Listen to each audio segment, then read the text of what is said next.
Hello everyone. तो इस video में हम लोग डिस्कस करने वाले हैं मेडाइवल इंडिया या मेडाइवल हिस्ट्री, जो कि चैप्टर थर्ड जो है क्लास 7 हिस्ट्री का, उसी का एक सेकंड पोर्शन है।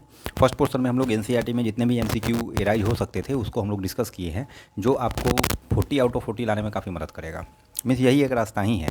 दूसरा हम लोग क्या करने जा रहे हैं, तो ये सेकंड पार्ट में हम लोग लूसेंट से जो वो टॉपिक रिलेटेड है उस टॉपिक को हम लोग डिस्कस करेंगे। साथ ही साथ इसमें जो ओल्डर एनसीईआरटी है उसमें जो इस चैप्टर का जो भी पोर्शन है मीन्स दिल्ली सल्तनत का, उसको हम लोग डिस्कस करने वाले हैं। तो वीडियो में लास्ट तक बने रहे। कुछ लोग फुल वीडियो देखते हैं लेकिन कुछ लोग स्किप कर जाते हैं। 10 से 15 मिनट देने में कोई हर्ज नहीं है, और आपको जब एग्जाम देंगे तब पता चलेगा कि क्वेश्चन यहीं से आया है। तो हम लोग क्या देखते हैं मेडाइवल में, दिल्ली सल्तनत पीरियड में जो 12th to 15th सेंचुरी हम लोगों को पढ़ना है। तो सल्तनत पीरियड अगर हम लोग ईयर वाइज देखें तो 1206 से 1526 तक चलता है, जो आप जानते भी होंगे। पहला मुस्लिम इन्वेजन क्या है, 712 एडी में हुआ था मोहम्मद बिन कासिम के द्वारा। फर्स्ट तुर्क इन्वेजन कब हुआ था, तो इस टेन्योर के बीच में हुआ था। किसके द्वारा, मोहम्मद गजनबी के द्वारा। कह रहा है 1025 में यह सोमनाथ मंदिर पर अटैक किया था। तो ये याद रखना है, इंपॉर्टेंट पॉइंट है। तीसरा इंपॉर्टेंट पॉइंट हम लोग क्या देखते हैं कि सेकेंड तुर्क इन्वेजन कब हुआ था, 1175 से 1206 के बीच हुआ था। किसके द्वारा, मोहम्मद गोरी के द्वारा। तो ये 3 पॉइंट ध्यान में रखेंगे। पूछ सकता है कि फर्स्ट मुस्लिम इन्वेजन कब हुआ, 712 एडी में, किसके द्वारा, मोहम्मद बिन कासिम के द्वारा। फर्स्ट तुर्क इन्वेजन कब हुआ था या किसके द्वारा किया गया, तो मोहम्मद गजनवी। इसमें डेट नहीं याद रहेगा फिर भी काम चलेगा। ये डेट इंपॉर्टेंट है याद रखने का कि 1025 में ये सोमनाथ मंदिर पर अटैक किया था। सेकेंड तुर्क इन्वेजन मोहम्मद गोरी के द्वारा किया गया। अब हम लोग ये देख चुके थे कि दिल्ली सल्तनत में हम लोग कितने वंशों के बारे में पढ़ते हैं, तो 3, 2, 5 के बारे में पढ़ते हैं, है ना। इसको न्यूमोनिक्स आप अलग अलग तरीके से बना सकते हैं। हम सख्त सॉल्व करके बनाए हैं, जो याद हो गया है हमको। इससे क्या हो गया, स्लेव, के से खिलजी, टी से तुगलक, एस से सैयद, एल से लोधी। इसमें 2 चीज़ आपको ध्यान रखना है। यहाँ पर नीचे हम टाइम पीरियड लिख चुके हैं। आपको ये ध्यान रखना है कि सबसे लॉन्गेस्ट पीरियड कौन चला था और सबसे शॉर्टेस्ट क्या है, तो ये भी पूछ सकता है टिपिकल बनाने के लिए। दूसरा, अब इस वीडियो में हम लोग ये 2 वंश के बारे में पढ़ेंगे, एक खिलजी के बारे में, दूसरा तुगलक के बारे में, क्योंकि ओल्डर एनसीईआरटी में खिलजी और तुगलक के बीच में कंपैरिजन बताया गया है। तो हम लोग उसको भी देख लेंगे ताकि कोई भी क्वेश्चन छूटे नहीं। अब यहाँ पर हम लोग क्या देखते हैं, स्लेव डिनेस्टी तो जानते हैं कुतुबुद्दीन ऐबक के बारे में कि वही स्थापित किया था। इसके बारे में हम लोग लूसेंट में पढ़ेंगे। जब लूसेंट का पोर्सन लाएंगे, जो कि थर्ड पोर्सन होगा इस वीडियो का, उसमें हम लोग देखेंगे। तो इस वीडियो में हम लोग क्या देखेंगे, खिलजी डिनेस्टी के बारे में देखेंगे, डायनेस्टी के बारे में। इसमें हम लोग क्या देखते हैं कि ये किसके द्वारा स्थापित किया गया था, तो जलालुद्दीन खिलजी के द्वारा। और इसमें सबसे इंपॉर्टेंट जो हमारे एनसीईआरटी में दिया गया है वो है अलाउद्दीन खिलजी के बारे में। इसका टेन्योर क्या रहता है, जो रिजिम है वो 1296 से 1316 तक के पीरियड में ये शासन करता है। ये नेफ्यू होता है या सन इन लॉ, दामाद भी है किसका, जलालुद्दीन खिलजी का। और यह जलालुद्दीन खिलजी को मार देता है। कौन मारता है, Alauddin Khilji. First Turkish Sultan who separated religion from politics. तो पूछ सकता है कि रिलीजन को पॉलिटिक्स से सेपरेट करने वाला पहला सुल्तान कौन था, तुर्किश सुल्तान, तो आप बोलेंगे कि अलाउद्दीन खिलजी था। याद रखना है यहाँ से। दूसरा क्या है कि इसका एक फेमस लाइन है, क्या, किंगशिप नोज नो किंगशिप। ठीक है, तो ये भी याद रखिएगा, कौन बोला था या किसके सेशन में चल रहा था, तो अलाउद्दीन खिलजी के। अब ये जो युद्ध लड़ता है उसमें एनेक्सेशन होता है। कुछ जगहों पर ये जीतता है, उसका क्रोनोलॉजी से भी क्वेश्चन पूछ सकता है अगर हार्ड करता है तो आपको ध्यान में रखना है कि गुजरात, रैनथम्बोर, मेवाड़, मालवा, जालोर, है ना, इन जगहों पर यह जीतता है। तो आप इसको शॉर्टकट में क्या याद रखिएगा, तो गुड़ याद रख सकते हैं, GUR, गुड़, गुजरात, GU से गुजरात, R से रैनथम्बोर, और में गुड़ में मजा, MAJA माजा। तो MA से मालवा, JA से जालोर। आप जो भी न्यूमोनिक्स बना ले याद कर ले, इसी ऑर्डर में याद करना है। हो सकता है 5 जगहों को दे देगा, बोलेगा कि क्रोनोलॉजी में सजाइए, तो आप सजा पाएंगे। तो गुड़ में मजा, ठीक है। तो गुजरात, रणथंबोर, मेवाड़, मालवा, जालोर। तो इस प्रकार से आप याद कर सकते हैं जो एनेक्सेशन किया गया अलाउद्दीन खिलजी के द्वारा। आगे क्या हम लोग देखते हैं, Alauddin military was led by Malik Kafur. Malik Kafur के द्वारा इसका जो सैन्य था वो कंट्रोल किया जाता था। अब मलिक किसको किसको डिफीट करता है, तो यहाँ पर 2 नाम जरूर याद रखना चाहिए। सॉरी, इसको आप पढ़ लेंगे, आगे हम लोग देखेंगे। ये देखिए क्या है, रामचंद्रा, प्रताप रुद्रदेव, वीर। ये इतना इंपॉर्टेंट नहीं है लेकिन पढ़ लेंगे, ठीक है। इन राजाओं को क्या करता है, ये मलिक काफूर डिफीट करता है। मलिक काफूर कौन है, अलाउद्दीन का सेनापति है, ठीक है। आगे हम लोग क्या देखते हैं, दाग और चेहरा। दाग क्या था, ब्रांडिंग ऑफ हॉर्स, मीन्स जो घोड़े पर सील लगा दिया जाता था। चेहरा क्या है, descriptive role of soldier. Soldier का क्या डिस्क्रिप्टिव रोल होगा, ये चेहरा बताता है। तो दाग और चेहरा भी किसके सेशन में था, किसके रीजन में था, तो अलाउद्दीन खिलजी के। तो याद रखिएगा। अब यहाँ पर एक और इंपॉर्टेंट क्या है कि officer for collection of revenue. Revenue को कलेक्ट करने वाला जो ऑफिसर था उसका नाम क्या था, मुस्तक राज। यहाँ से क्वेश्चन बनेगा, इंपॉर्टेंट है काफ़ी, है ना। उसके अलावा आप क्या देखते हैं कि ये 3 मार्केट सेटअप करता है। पहला मार्केट फूड ग्रेन, दूसरा फॉर कॉस्टली क्लॉथ्स और तीसरा स्लेव कैटल हॉर्स, इन सब के लिए, जानवरों और गुलामों के लिए जो मार्केट होता है। तो 3 प्रकार का मार्केट है। ये तीनों प्रकार का मार्केट किसके शासन के बारे में वर्णन है? तो अलाउद्दीन खिलजी के शासन के दौरान का वर्णन है। तो आपको ये ध्यान में रखना होगा।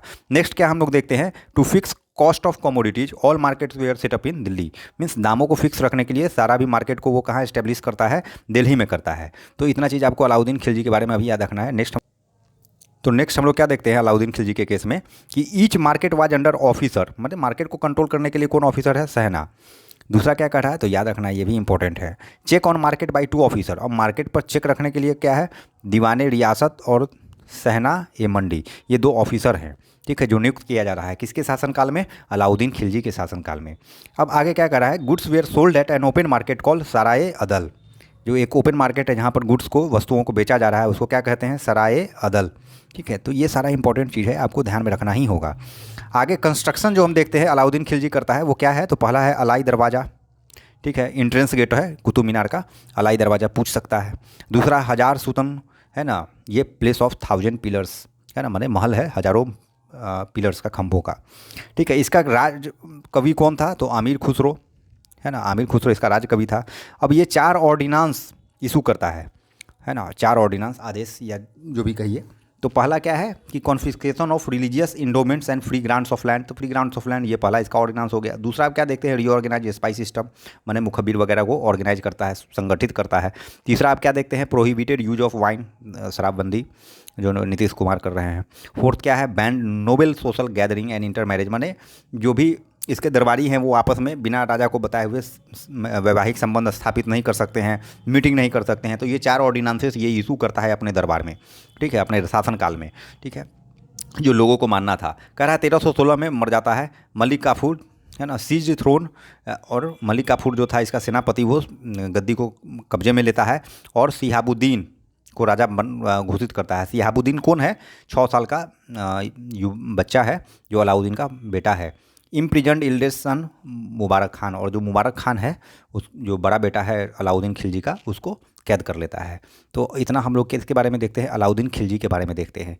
आगे हम लोग देखते हैं, अब हम लोग मुबारक खान के बारे में उतना नहीं पढ़ेंगे क्योंकि हमारे सिलेबस से बाहर का है। अब मुबारक खान के बारे में पढ़ेंगे किस चीज़ में? तो लूसेंट का जो हम लोग सीरीज करेंगे इसके बाद वाला जो वीडियो होगा उसमें हम लोग उस सब के बारे में देखेंगे डिटेल में। अभी हम लोग तुगलक डायनेस्टी के बारे में देखेंगे, जिसका अवधि क्या है? 1320 से 1414 है।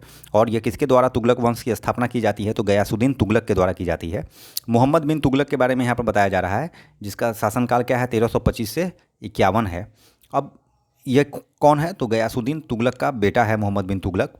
ये क्या करता है? इंक्रीज रेट ऑफ टैक्सेशन है ना, and also added additional cess है ना, अबवाब्स, ठीक है। तो ये रेट ऑफ टैक्सेशन बढ़ा देता है और सेस भी, एडिशनल सेस भी क्या करता है? यूज करता है, इंट्रोड्यूस करता है। कह रहा है न्यू टैक्स और सेस, नया टैक्स और सेस क्या है? तो घड़ी जो हाउस टैक्स होता है, और चराही जो पास्चर टैक्स है। तो ये पूछ लेगा आपसे कि घड़ी टैक्स कौन इंट्रोड्यूस किया था और क्या चीज़ पे लगता था? तो हाउस टैक्स था एक प्रकार का, और ये मोहम्मद तुगलक के समय का था। और चराही पास्चर टैक्स है एक प्रकार का। आगे क्या कर रहा है? न्यू डिपार्टमेंट ऑफ एग्रीकल्चर बनाता है। वहाँ पर देख रहे थे ना, नया डिपार्टमेंट वो भी बनाया था, ठीक है। तो ये क्या है? दीवाने को ही, याद रखना है, मोहम्मद बिन तुगलक के समय का है। दीवाने को ही क्या चीज़ का डिपार्टमेंट है? तो एग्रीकल्चर से रिलेटेड डिपार्टमेंट है। आगे क्या देखते हैं? जिस प्रकार से वो ऑर्डिनेंसेस इशू करता है 4, ये 5 एम्बिशियस प्रोजेक्ट सोचता है। पहला क्या है? टैक्सेशन इन द्वा वाला जो क्षेत्र है 2 नदियों के बीच का, वहाँ पर टैक्सेशन इंट्रोड्यूस करना चाहता था। ट्रांसफ़र कैपिटल करना चाहता था देवागिरी के लिए, और ब्रॉन्ज टोकन करेंसी इंट्रोड्यूस करता है। प्रोपोज करता है खुरासन एक्सपीडिशन है ना, कराची एक्सपीडिशन। ये सारे इसके सपने हैं, प्रोजेक्ट हैं, ठीक है। अब इस प्रोजेक्ट्स वगैरह के डिटेल में हमको नहीं जाना है, उतना डिटेल में हमसे नहीं पूछेगा, ठीक है। तो ये किसके बारे में भी हम लोग पढ़ रहे थे? मोहम्मद बिन तुगलक के बारे में पढ़ रहे थे। आगे हम लोग क्या देखेंगे? आगे हम लोग देखते हैं कि ये मोहम्मद बिन तुगलक है वो कहाँ मरता है? थट्टा में। कब मरता है? जब वो कैंपेन पर निकला रहता है, सिंध के कैंपेन पर, वहीं पर वो मारा जाता है। अगेंस्ट तगी, माने सिंध में ये तगी जो होंगे उनके खिलाफ कैंपेन पर जाता है, लड़ाई पर, युद्ध पर जाता है। आगे क्या देखते हैं? His projects led to revolt. अब उसका जो 5 प्रोजेक्ट आप देख रहे थे, जो 5 ड्रीम प्रोजेक्ट था, उसके कारण विद्रोह हो जाता है। अब इसी के समय में, इसी के शासनकाल में कुछ इंडिपेंडेंट स्टेट अपने आप को स्वतंत्र घोषित करते हैं। कुछ स्टेट ऐसे हैं, कुछ ऐसे क्षेत्र हैं, राज्य ऐसे हैं जो अपने आप को स्वतंत्र घोषित करते हैं। तो 3 के बारे में हम लोगों को वर्णन है, इसमें से 2 हम लोग याद रखेंगे, काफ़ी इंपॉर्टेंट है, हिस्ट्री का पार्ट है जो परीक्षा में भी इंपॉर्टेंट है। 1336 में आप देखिएगा कि विजयनगर अपने आप को स्वतंत्र घोषित करता है। हरिहर और बुक्का इसका नेतृत्व करता होते हैं, ठीक है। वारंगल में आप देखिएगा कन्हैया, ठीक है। वहीं 1347 में बहमनी किंगडम भी अपने आप को स्वतंत्र घोषित कर लेता है और हसन गंगू इसके नेतृत्व करता होते हैं। तो ये 2 याद रखना है। एक मदुरई भी आप देखेंगे तो मदुरई भी इंडिपेंडेंट बनता है इसी के समय में। किसके समय में? मोहम्मद बिन तुगलक के समय में। तो याद रखिएगा विजयनगर, डेट को भी दिमाग में बैठा के रखना है कि 1336 में विजयनगर जो है हरिहर और बुक्का के नेतृत्व में अपने आप को ये स्वतंत्र घोषित कर लेता है ना। किसके साम्राज्य से? मोहम्मद बिन तुगलक के साम्राज्य से। अब यहाँ पर जो एनसीईआरटी में बड़ा इंपॉर्टेंट दिया है, कंपेरिजन दिया है। कंपेरिजन किसके बीच में? अलाउद्दीन खिलजी और मोहम्मद बिन तुगलक दोनों के शासनकाल के दौरान शासन के को लेकर के एक तुलनात्मक अध्ययन है जो हम लोगों को जानना है। क्वेश्चन यहाँ से आएगा, तो ध्यान से देखिए। पहला क्या है? अलाउद्दीन खिलजी और दूसरा मोहम्मद बिन तुगलक। हम क्या देखते हैं? Delhi was attack twice, means Alauddin Khilji के समय दिल्ली पर 2 बार हमला होता है मंगोलों के द्वारा, लेकिन मंगोल को ये डिफीट करने में क्या होता है? सक्सेस पा लेता है, क्योंकि इसके पास बड़ा आर्मी होता है जिसको ये मेंटेन करता है ही। अब मोहम्मद बिन तुगलक के केस में आप क्या देखते हैं?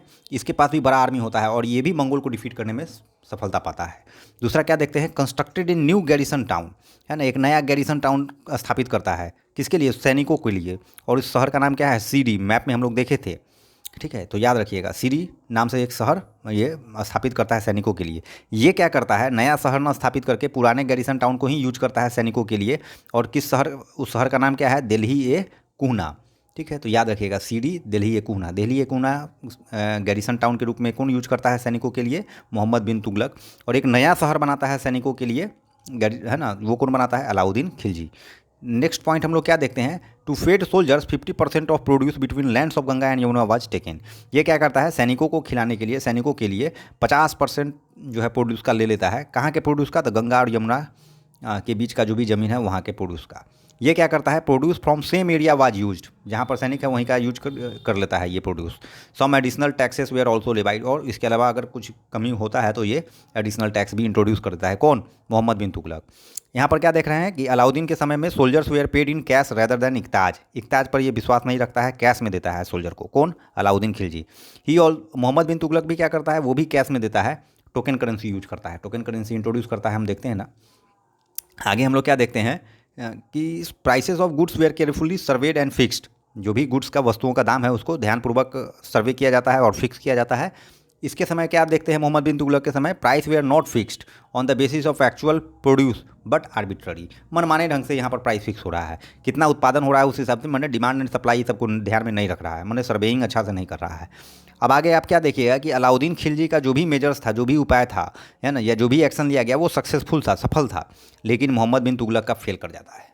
मोहम्मद बिन तुगलक के द्वारा जो भी मेजर्स लिए जाते हैं वो फेल कर जाते हैं। तो आप कुल मिला के कहेंगे अलाउद्दीन खिलजी का जो रीजन है वो सक्सेसफुल है रहा, मोहम्मद बिन तुगलक का सक्सेसफुल नहीं रहा। तो ये था हमारा एनसीईआरटी, ओल्डर एनसीईआरटी को हम लोग मैच किए हैं, साथ ही साथ लूसेंट से जो उस चैप्टर से रिलेटेड जो भी टॉपिक है उसको कवर करने का प्रयास किए हैं। नेक्स्ट वीडियो में लूसेंट से पूरे दिल्ली सल्तनत को 1 से 2 वीडियो में हम लोग कवर कर लेंगे, ठीक है। इसको आप ज़रूर कर लें और चैनल को लाइक सब्सक्राइब जरूर करिए। Thank you.